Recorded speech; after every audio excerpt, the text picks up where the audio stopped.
Tout est calme. Le bruit du vent, des pas dans l'herbe, les brebis sont paisibles. Mathias a presque retrouvé sa vie d'avant. Avec sa femme Lily, il a perdu 5 bêtes en mars dernier. Elles ont été tuées par un loup à Bardos.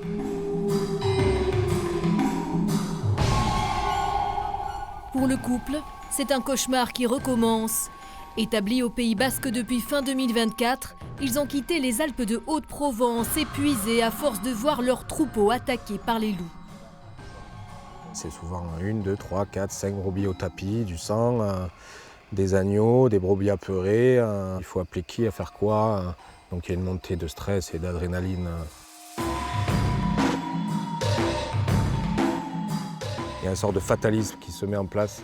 Le traumatisme était plus de l'ordre du fait que ça nous ait suivis, mais ça c'est un peu une histoire personnelle assez bizarre. L'attaque en elle-même, le côté violent et brutal d'une attaque de loup, eh bien en fait, au bout d'un moment, le cerveau, je pense qu'il fait un déni et qu'il sait se protéger de ça pour pas que ça devienne à chaque fois une douleur. L'attaque de Bardos a officiellement été attribuée au loup par la préfecture des Pyrénées-Atlantiques et Mathias et Lily ont été indemnisés.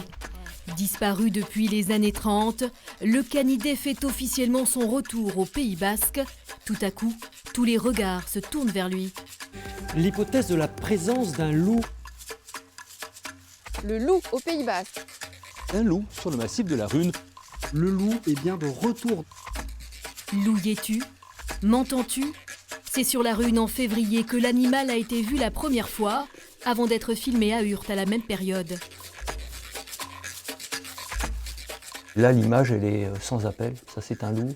Yann de Beaulieu est directeur régional du service Grand Prédateur à l'Office français de la biodiversité.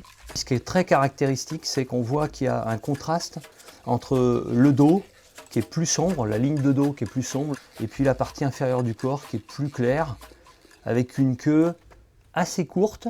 Pour cette police de l'environnement, l'arrivée de l'animal en Iparraldé n'est pas une surprise. Depuis les années 90, on a un retour naturel depuis la population italienne, qui n'était jamais éteinte, de loups qui arrivent sur le territoire et qui petit à petit occupent les départements. Les individus partent systématiquement seuls des meutes originelles et ils viennent à la conquête d'un territoire nouveau. On a bien affaire, pour le premier indice, les premiers indices de présence au Pays Basque, d'animaux seuls. Un loup solitaire, passé par ici, repassera-t-il par là ? Les agents de l'Office français de la biodiversité arpentent la montagne à la recherche de signes. On a placé 2 pièges photos et on vient régulièrement faire des relevés. Si des images sont prises sur le massif de la Rune, bien sûr, cette information sera communiquée aux éleveurs qui sont présents donc sur la zone, de manière à ce qu'ils prennent des précautions pour leurs troupeaux.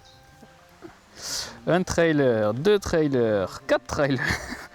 Ah ben on a un renard, tiens, ça c'est cool déjà. Ouais. Et après on a pas grand chose. On a essayé de poser les pièges sur ce qu'on appelle des coulées d'animaux, donc des passages empruntés par les animaux qui sont leur voie naturelle de circulation. Et on a également positionné des pièges photos sur des sentiers, donc sur le GR10 entre autres, parce que le loup il a cette habitude de déplacement, il prend des axes de déplacement utilisés par l'humain. Depuis mars, plus aucune trace de l'animal au Pays Basque, comme si le territoire ne lui avait pas convenu. J'aurais tendance à dire qu'il cherche quand même la quiétude, parce que ça reste un animal qui craint l'homme malgré tout. Donc il cherche plutôt des espaces où il sera tranquille, une offre alimentaire également conséquente.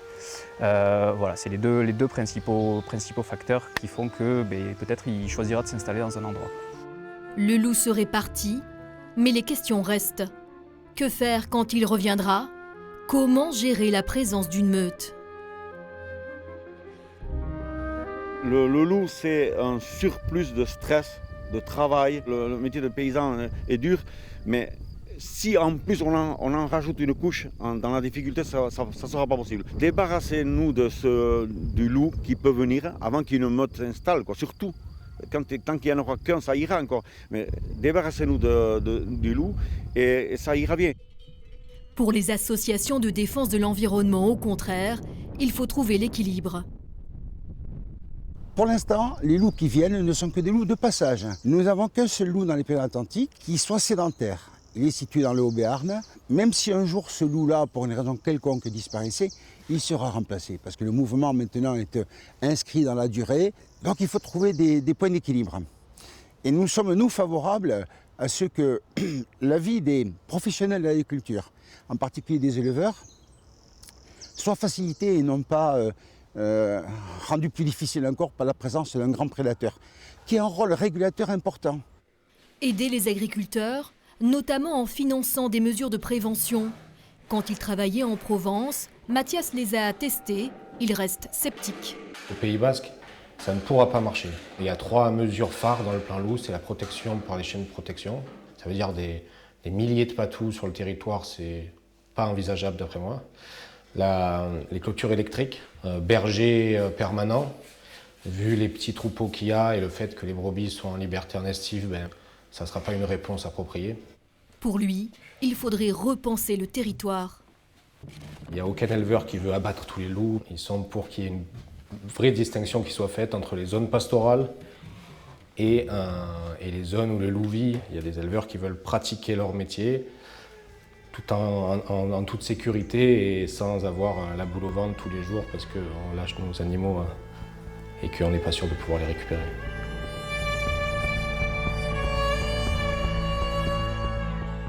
On estime qu'il y a aujourd'hui un peu plus d'1 millier de loups en France et l'espèce est protégée.